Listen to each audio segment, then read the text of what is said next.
World number 1 Magnus Carlsen makes his way to the game. He's going to play against top young Indian talent Raunak Sadhwani. Magnus is playing for the team WR Chess at the FIDE World Rapid and Blitz Team Championships 2026. This is the first game for Magnus, second round of the tournament, but in the first round Magnus took a rest, and Raunak is playing for the team Chessnut Nova, while Magnus plays for WR Chess. And what a loaded team we have there. It's Magnus Carlsen, Fabiano Caruana, MVL. It's a crazy team, and the game begins with e4, c5, knight to f3, e6 played. Magnus going for the Sicilian. Will Raunak play the open Sicilian? Yes, he does. Pawn takes pawn, knight takes, and the knight comes out to c6. Raunak Sadhwani has to decide now what to do. He goes knight to c3 and queen to c7. We have the Sicilian Taimanov here, something that Magnus has played before. He likes to play, by the way, a6 and the Sicilian Khan. But bishop queen goes to f3. One of the ideas of this queen move is to go to g3 and go into an endgame. So Magnus stops it with bishop d6. And now long castle threatens a very nasty trap, I believe, with take and attacking the bishop. So the bishop comes to e5. Knight takes c6. B takes c6. And bishop to d4, offering a trade of bishops. Magnus takes, rook takes, and now brings his knight out to f6. It's already a very pleasant position for white. Can go queen e3 here with the idea of f4 and e5. Raunak thinks for a bit and plays queen g3. Now look at this. He's attacking g7. He's attacking the queen. You can trade queens here, and generally such endgames are quite complex because white gets the open file. He takes there, but the endgames are always very fun to play for black in the Sicilian. You have the central pawns, the king is in the center, which is a nice thing for an endgame. He plays pawn to d5. Now, taking here would be no good. So, Raunak simply defends the pawn with pawn to f3. And Magnus can start rolling on in the center, but then his center becomes too weak. So for now, he's just calmly improving his position. h6 played. Rook comes to d1. I understand that he didn't want to be hit by this pawn, but maybe the rook did better on a4 than d1. King e7 played. And Raunak is going for a setup that's a little bit, how can I put it, very stable in nature. He brings his rook to e1.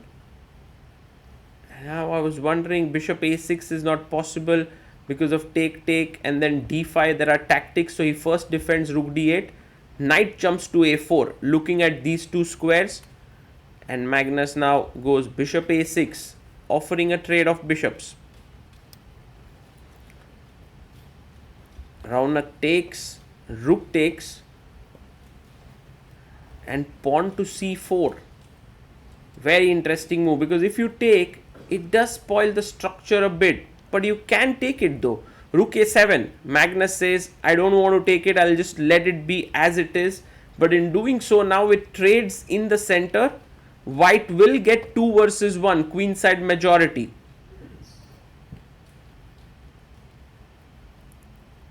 Magnus gets up and looks at the other games. It's important that his team wins as a whole. Knight to c5 played.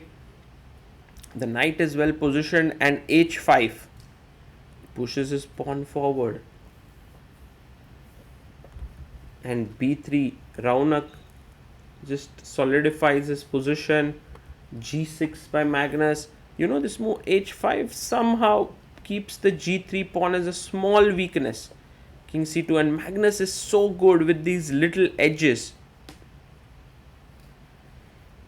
And the knight is offered for trade. Should Raunak trade it?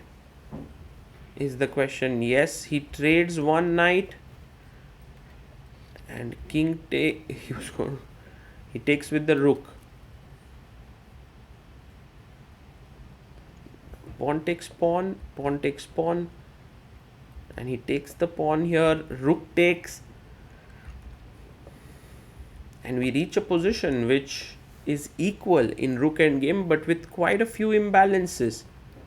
Will the king and pawn endgame favor white or black is the question. So should Raunak play rook d1 or not? He does play it. He does play it, and now this is a quite an exciting endgame because white can create a passer while Magnus may want to go here and start attacking these pawns. King c5, he's coming in. He's coming like this, so maybe a3. Then the king could come to d4. He plays a3.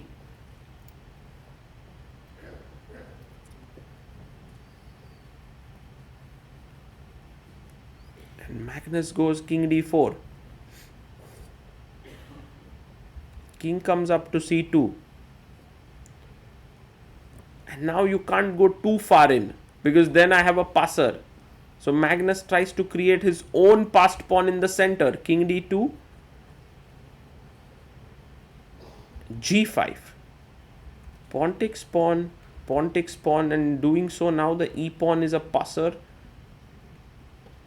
And will Raunak push b4? Yes, he pushes forward. So after take, king c4, king e3, king here, and I try to win this pawn.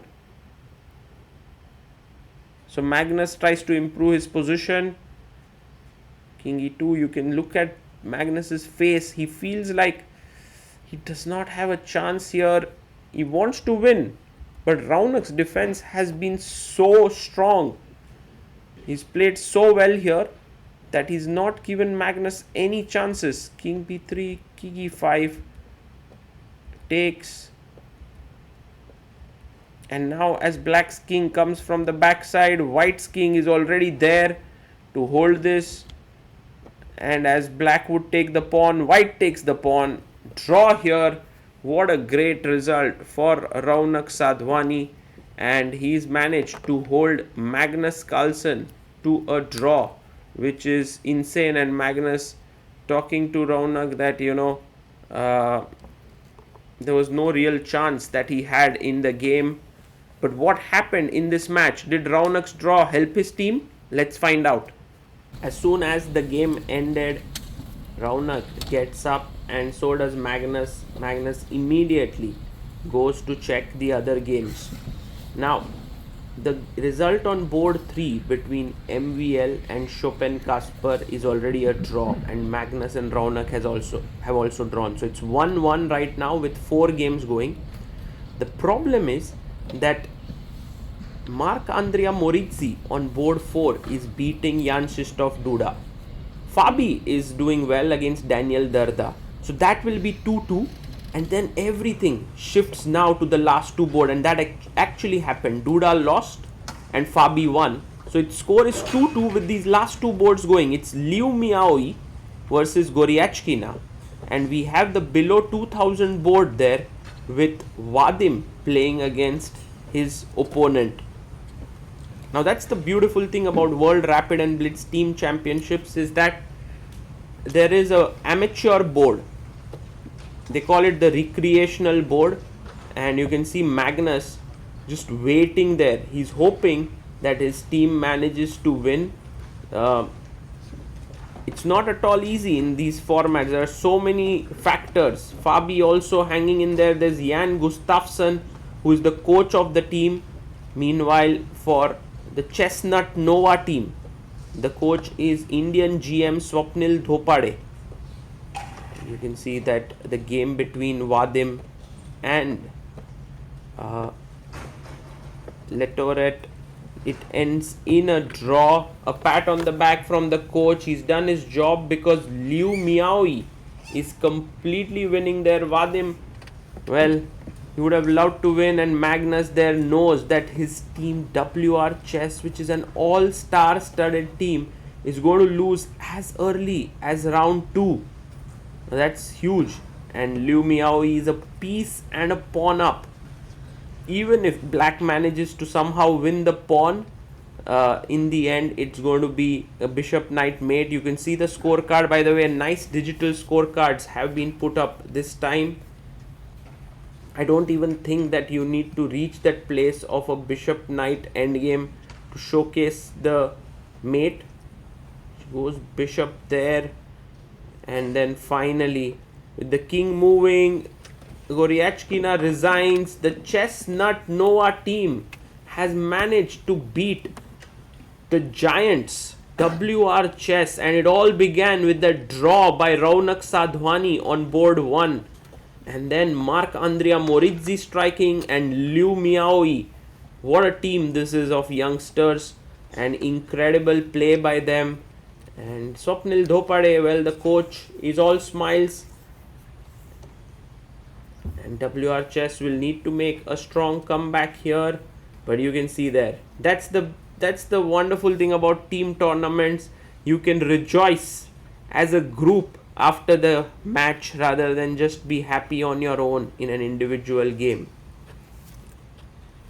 Freedom begins with a choice. In 2008, we made ours. Freedom knows no borders. Step by step, we became part of the global financial system. In 2019, we went public on NASDAQ. In 2024, we built a digital ecosystem. Fintech, lifestyle, telecom, everything comes together in one unified digital space. Today, freedom is a system that shapes markets. $2 billion in annual revenue, $9.3 billion market capitalization, 11 million customers,